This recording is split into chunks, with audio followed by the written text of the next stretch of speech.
Hi, I'm Janet Kurtz, Editor-in-Chief of InFocus. And I'm Madeline Bradford, the Associate Editor of InFocus. And we're back this week. We've got a great episode for you today. Not only do we cover some great events, but we also have a special guest with a special treat today. That's right. Very excited to share that with you too. Well, let's get into it. Let's do it. Well, this week we started off, I went to the Hermitage Spring Outing. Yes. This has a deep history in Nashville. This was the 125th anniversary of this event. Wow. I know. It was so exciting. So the Ladies Hermitage Association was started by Amy Jackson and Mary Doris. And these were women who were driven by purpose, and there were other kind of plans for the home and ways that it could be used, but they really wanted to save it. So after saving the home, the Ladies Hermitage Association began the spring outing to raise funds to continue to preserve the home and the lands surrounding the home.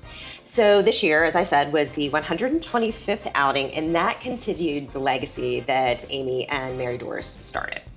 So guests arrived, and this was really cool. I don't know, we've talked about this in some of our stories, but the Hermitage actually has some really exciting things that they're doing this year for the 250th birthday of the United States. It's such a big year. It is. I agree with that wholeheartedly. So when guests arrived and they walked to the tent, they actually walked through the Path of Glory.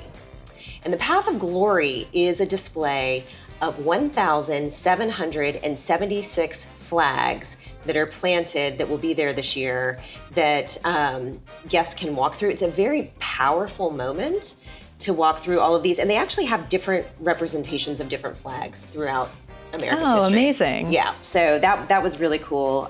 So I really do highly recommend visiting for that reason alone.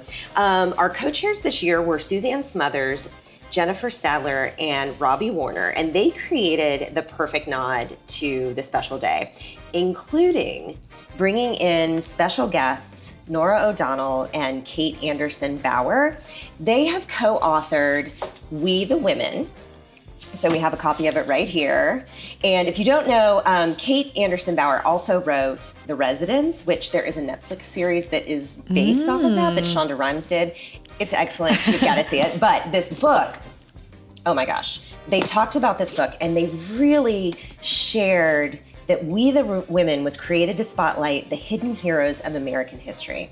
Women whose contributions often become footnotes. And I just thought that was such a powerful message and such a powerful book for that reason. Wow. They highlight the Revolutionary era figures like Mary Catherine Goddard. She was the first, many people don't know this, she was the first female postmaster in America. Wow. And she printed the official Declaration of Independence.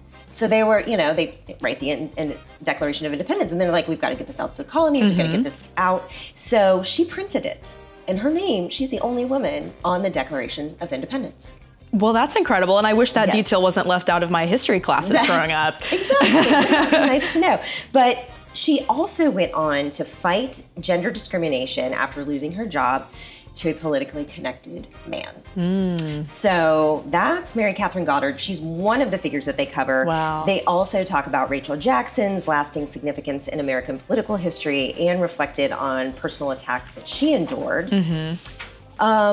And what was so beautiful about it was they closed the talk by emphasizing hope for the next generation, encouraging young women to dream without limitations while acknowledging the importance of telling stories and better understanding women's stories in American history and leadership. Well, that sounds so inspiring. I'm Yes. so glad that you covered that for us. It was a stunning day, and I was honored to be there and to be able to visit with both authors and for just a moment and be able to say that, I started my journalism career later in life, but I've been writing this whole time, my whole life, and it was really just wonderful to connect with them. It was exciting. Oh, that's amazing. Yeah. Well, you had another very exciting event. You went to the Swan Ball Auction Party. I did.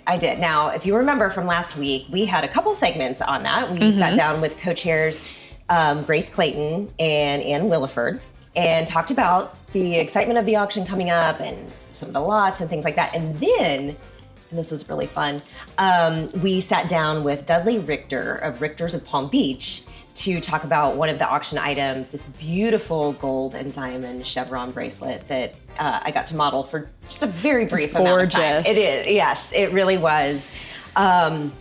So we were there, and I should note that there is a third co-chair, Ann Clayton, Grace's mother, was also at the event.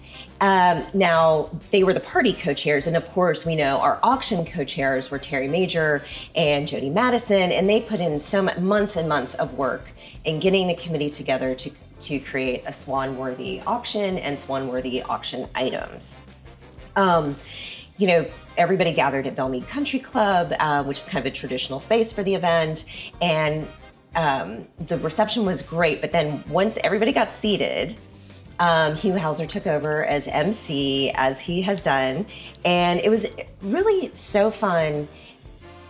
But it was interesting because people were ready, you know, they were listening, they were interested, and clearly people came there with their eyes on either a silent auction item like the bracelet or the live auction items. And some of those items included Alan Jackson's Last Call, so it's a suite at this concert that he is saying is his last. Wow. So that's a once in a lifetime moment that you could experience. And so that was exciting. There was an amazing Italy trip that was sold. One that was particularly interesting to me was this Canada trip. And you got to see polar bears by day and then Aurora Borealis by night. That sounds incredible. Right? I know. So I was really excited about that one. There was a New Zealand trip, and I've been to New Zealand. That will be a phenomenal one. And then of course, there was a very exciting Africa trip that was unlike, you see it both from water and from land. And so it's a very unique trip, very, very exclusive. And so that did well. And then, you know, as the evening went on, there were these bidding wars and people so excited to bid and bid. And I am happy to report that I've been told that the bracelet did sell. I'm not gonna reveal to who, but that there was a bidding war for the bracelet as well. So I'm very excited about that. And anyway, thank you to Dudley, thank you so much for sitting down with us and talking about that particular item, and to Grace and Ann for visiting with us about the auction itself. Anyway, that was the Swan Ball Auction Party, which leads to the excitement of Swan Ball in June. So we are looking forward to that too. We're into Swan Ball season. We are. That's right. Well, last week I got to see a very fun preview of the Kendra Scott Yellow Rose store, which opened in March in 12 South's Ashwood development, which is such an up-and-coming, fashionable area. And it is the only location, the only Yellow Rose location that has an in-store bar, which is pretty unique. So fun. Beau's Bar is named after Kendra Scott's horse, and there are all kinds of tasteful nods to her upbringing, which is very, very sweet. And of course, Yellow Rose's key pillars are maximalism and interactivity, and this is really seen in every corner of the store, specifically the hat bar, which I did get to try. I got to make a custom hat, and guests can start by picking their style, whether they want something more modern and wearable or a traditionally Western hat, and they have all kinds of color options to fit your color palette.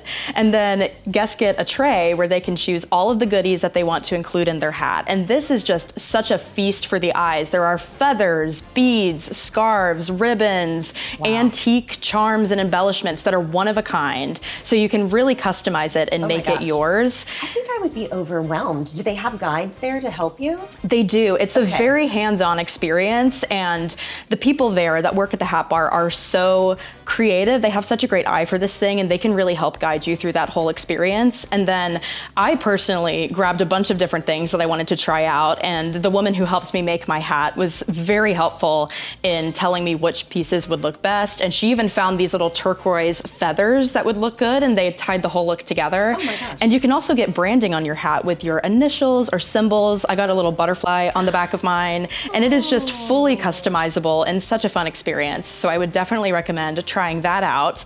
And then of course, I also got to see the spring jewelry collection, which is absolutely beautiful. Wonderful. And it's part of this Western revival that we're seeing a lot both on the racks and on runways. Right. And it utilizes a lot of natural stones and organic elements into these beautiful chunky rings, bracelets, collar necklaces, and all the pieces are meant to be layered and worn to create a specific look and kind of infuse that personal flair with every look for every customer. That is fantastic. I'm so sad I missed that. I know, I wish you could have been there, but you should definitely stop by. I definitely will. You know, I love their perfume. They have this yellow rose perfume. It's fantastic. It's so good. It's floral with a little bit of smoke, which I really love. It's so well balanced. It I is. just absolutely love that fragrance. Well, we are ready now. Many of you know that we have a roving reporter, Carrington Fox, who is out on the scene, and she is helping us tell the stories of Nashville so beautifully. So, last week, she visited Deby Pitts at her home to harvest elderflowers. And they harvested these elderflowers to make lemonade. So we're very excited because we have Carrington here. But let's just go ahead and dive in and see how they made this lemonade. Let's take a look. Yeah. Good morning, I'm Carrington Fox, and I'm here today at the home of Deby Pitts, which is just a beautiful house with gardens wrapped around it. We visited last week, and Deby told me beautiful things about her whole yard all the way around. But one of the things that stuck in memory is this incredible elderflower shrub. And Deby's gonna teach us today how to make elderflower liqueur from the flowers. So Deby, thanks so much. This is really exciting. Oh, I'm excited to teach you how to do this, Carrington. This is gonna be great. And it's so simple. Any drinks that you make out of the elderflowers or the elderberries have fabulous immune properties. They are anti-inflammatory. You want to harvest the flowers, and you want to harvest them on a day when it's sunny. The reason for that is because under those conditions, the flowers are the most fragrant, and that's what you're trying to capture in the lemonade and the cordial. So what you're gonna do is you're gonna turn the water on, and we're gonna rinse these. And the reason for rinsing them is to get any dirt, bugs that may possibly be on them. Perfect. All right. And just take them, stuff them in the jar. See, they're pretty already. The next thing we're gonna do is add 1 liter of water. Then you're gonna put that inside there. I want you to zest one of the lemons and put the rind from the lemon into your container. Okay. Take your knife and scooch all that in there. And then when you're finished with that, Carrington, I want you to take the lemon that you just zested and cut it in half and juice it. Am I ready? You ready for me? Yep. Just you don't want any of the seeds if you can help it. And what you're gonna do with him is cut him into thin pieces and then stick him in there. Should I cut these ends off? Yep, the ends should go in there. Okay. More lemony flavor. Who doesn't love lemony flavor? And just because I love the flavor of lemon, I'm gonna take my leftover lemon that I've juiced and throw it in.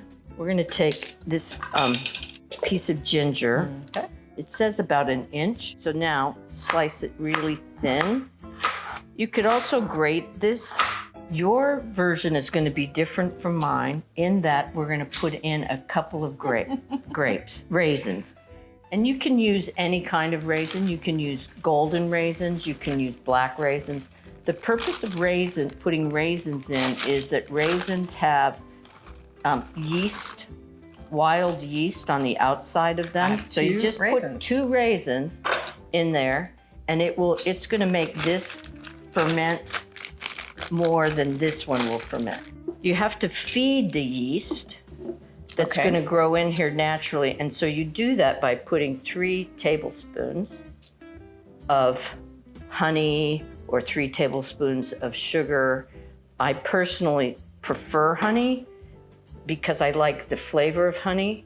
I also think that honey, especially if it's local honey, like tell us about this honey. This is Centennial Park honey. It's made by the bees that live on the island at Centennial Park.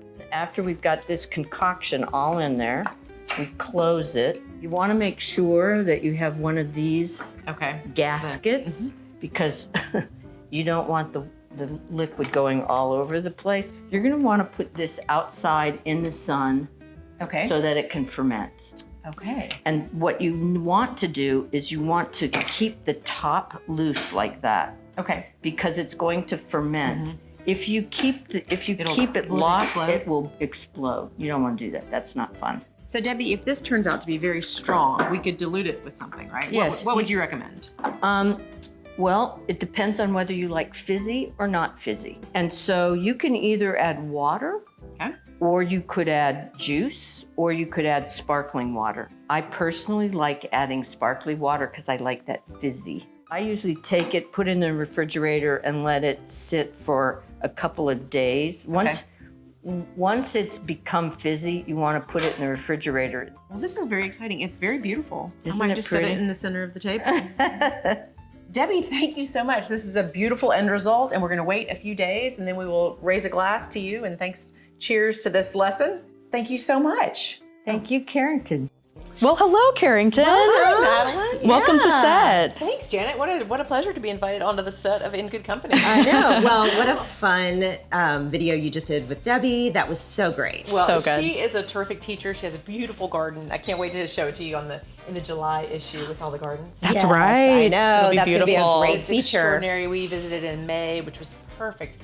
And as I was leaving, Deby said, and this is my beautiful elderflower tree, and sometimes I like to make elderflower lemonade. And I thought, and so she invited me over, and we snipped elderflowers, and we did our kitchen magic. And her kitchen is so beautiful, and her knives are so sharp. And Yes. it's really fun to work there. Oh, I love it. So I'm excited to toast to Deby and to spring. And I to know. You brought us living a gardens sample issue. today. Yeah, it's Very great. kind of you. you. Socata, Okay. which is made with lemons and elderflower and sugar or All honey, right. either one. Well, it sounds refreshing. Yeah, It really Let's does. try it. All right, well, All right, cheers. cheers. Cheers, ladies. It's springtime somewhere. Cheers. Ooh. That's delightful. We Oh, could that add- is we could tasty. add anything to it, too. Wonderful. Very Oh my gosh, refreshing. so refreshing. I can definitely see this on a hot summer day, just relaxing. The sun's about to set. This is like the perfect way Perfect springtime in Nashville drink. Absolutely. Yes, Well, absolutely. I'm thrilled to get to share it with you. Yes. Thank you, Carrington. Yes, it was so much fun to work with. Yes, thank you, Deby. Thank you, Deby. Well, you also had another adventure with David Clair of Clair Co. Yes, a very different adventure. That's right. That's right. So let's take a look at Carrington, our roving reporter, with David Clair.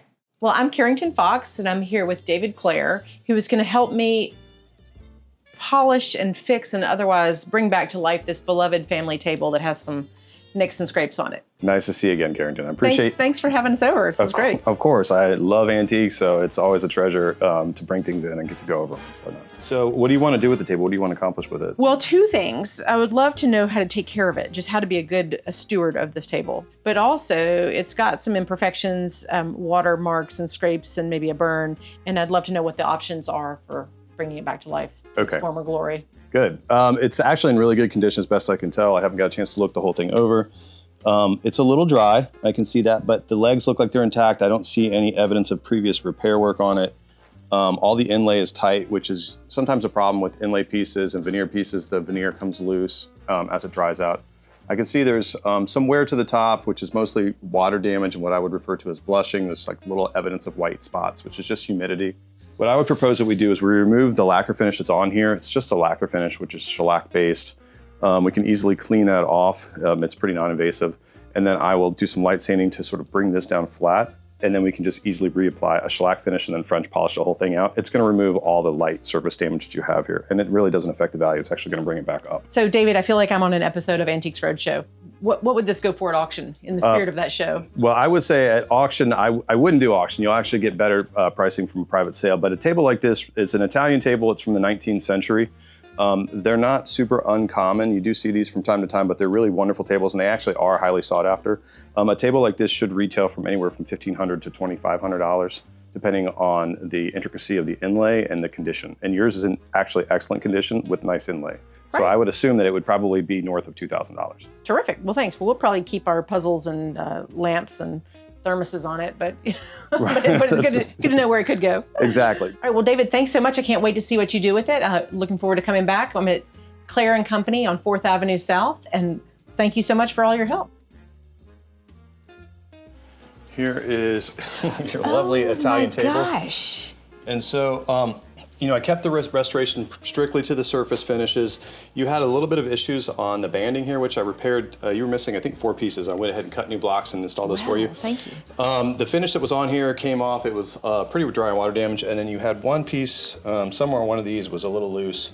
So I put some hide glue there and clamped it back down so everything's flat. So if you run your back of the hand across that now, you'll see it's completely smooth like glass. Oh my gosh, that is transformed. That's amazing. As opposed to being raised. So that's good to go now. It is like glass is a perfect description. It's so smooth. Well, thank you so much. And you told me, but tell me again how I be a good steward of this table going forward. I would suggest that if you want to keep it moist, just use a light coat of orange oil, which you can put on a rag just like you would clean off any kind of furniture. And you can buy orange oil on Amazon and stuff like that. But I like General Finishes brand, but any orange oil would probably suffice. And as far as wax, if you're gonna use a lot of cups and things like that on here, you could do that. But the only thing to consider with wax is it does dull the finish off a little bit and it attracts more dust. Okay. Well, I will issue a new heightened warning to all my family about coasters. Wise choice. Well, thanks so much. This is great. I gotta go look and see what else needs to be repaired because now I know where you are. So Hopefully you don't have to call me too frequently, but I'm always here if you need help. Well, that's our week. We clearly had a great one. Love having guests in the studio. Yes, so we much do. fun. Thank So you thanks so for much. joining us. What a fun visit. Just as a little housekeeping, we are taking next week, having a little break. It is Memorial Day, so for those of you who will be out and about with family, enjoy your day. We look forward to seeing you back on June 1st. And remember to subscribe, like our pages. Please share our content if you like it. We so appreciate all of our great viewers out there. Be sure to share it. And remember that with you, our In Focus friends, we're in good company. Cheers. Cheers.